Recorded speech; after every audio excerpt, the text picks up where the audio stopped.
Are you having trouble with Cricut Print Then Cut? Is your machine not scanning? Or if it scans, it's not reading the lines? Or if it's scanning and reading the lines, when it cuts, everything's crooked?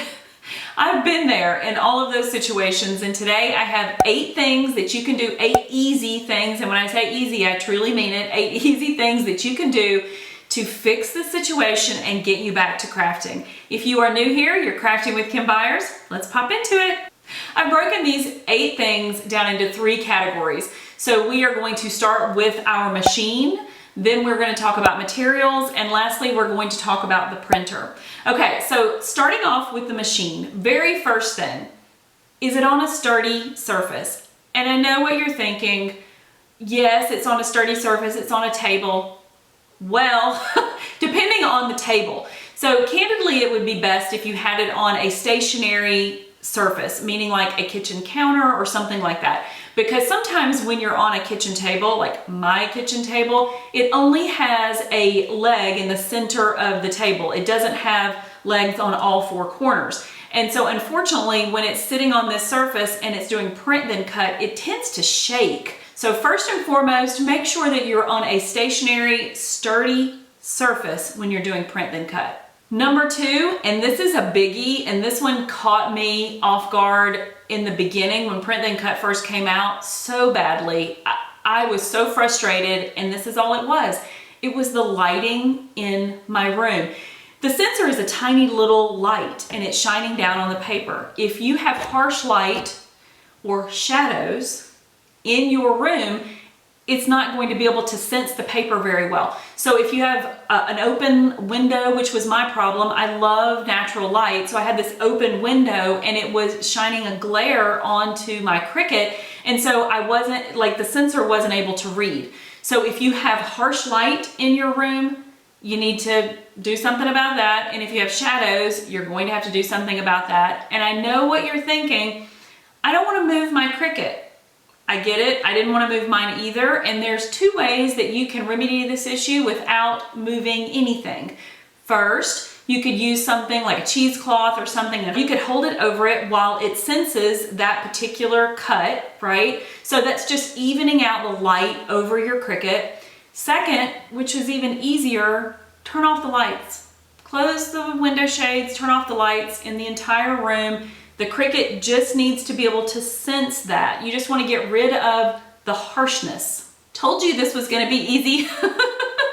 Okay, so number 3, you may very well have a dusty or dirty sensor. So if you've been Cricutting for a while, you know that when we cut any types of materials, little fibers go flying everywhere and they get up under the undercarriage of the Cricut. That little sensor could just have dust on it. You could take a Q-tip, and I will dampen mine slightly. And I say slightly, you don't want water in there, just barely damp on the Q-tip and rub it on the sensor and get any of that dust off.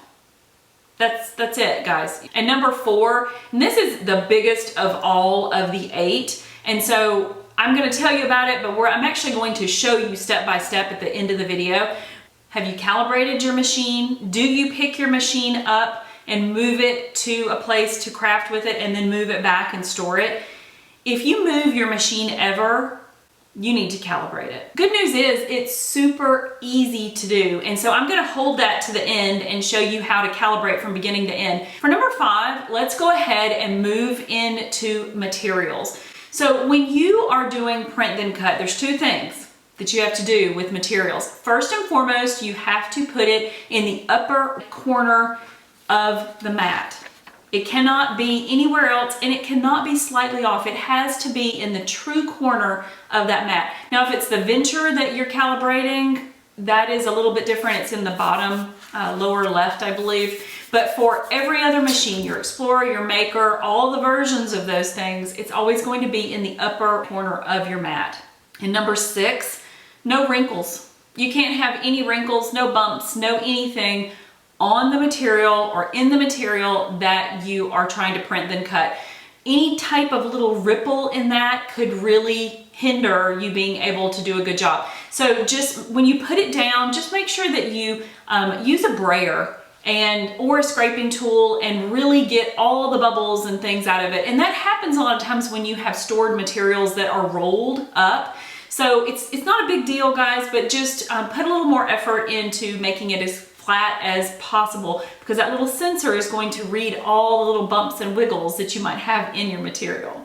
Okay, so let's go ahead and move on to your printer. Of course, print then cut items are to some degree only going to be as good as your printer is. Doesn't mean you have to have a super expensive printer. I love mine. I've had it for years. It's almost 10 years old. The one that I'm using is almost 10 years old and it still works amazingly well. It's a Canon, and so I will link it up below if you guys are interested in that. I mean, you know, I've had printers before they die in a year or two, and it's so frustrating. I did get, this one is a little more expensive, but it has held up for years.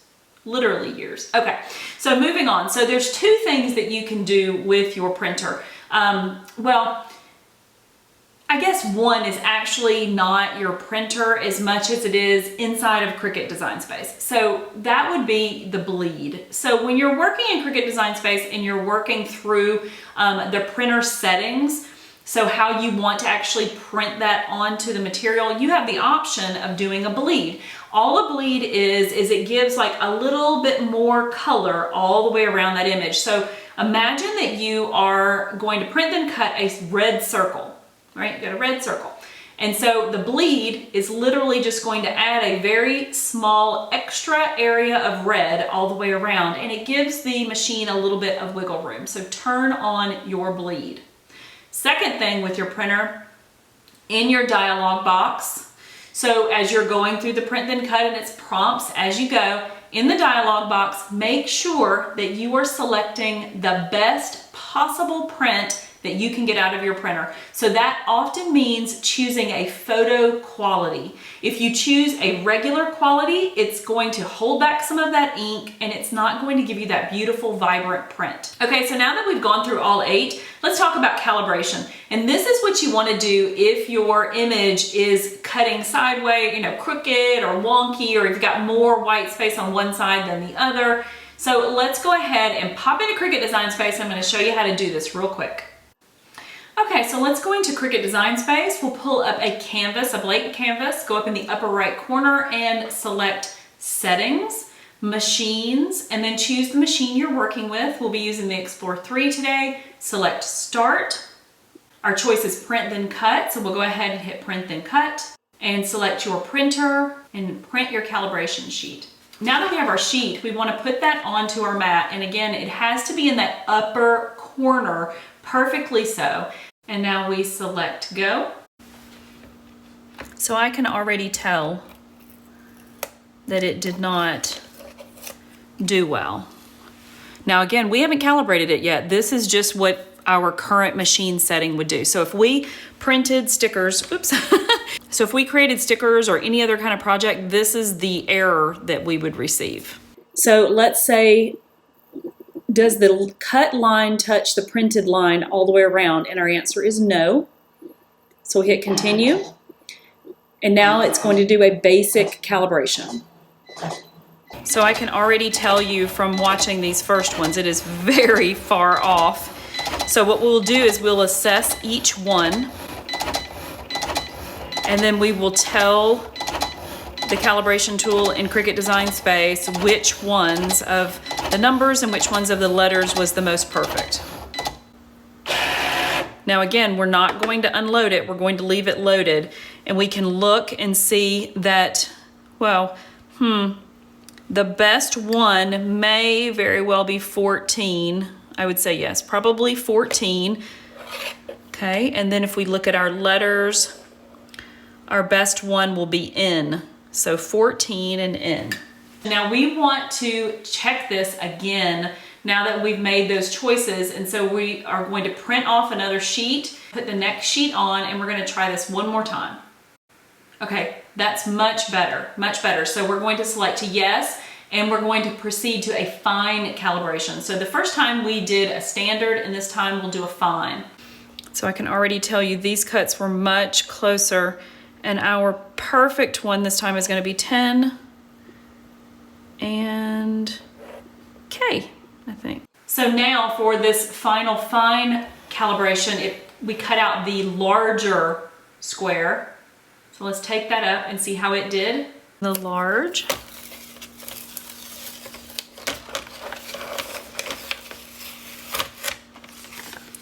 All right, look at that, my crafter friends. Look at that, we have black all the way around. I think we have a winner. So we are going to say yes, and our calibration is complete. And now we are ready to craft. Okay guys, so if you are still with me, I hope that one of those or a couple of those helped you to correct your machine and to get you back crafting. And if you are interested in more print then cut ideas, I'm gonna pop a couple of videos up here for you, and I will see you in the next one.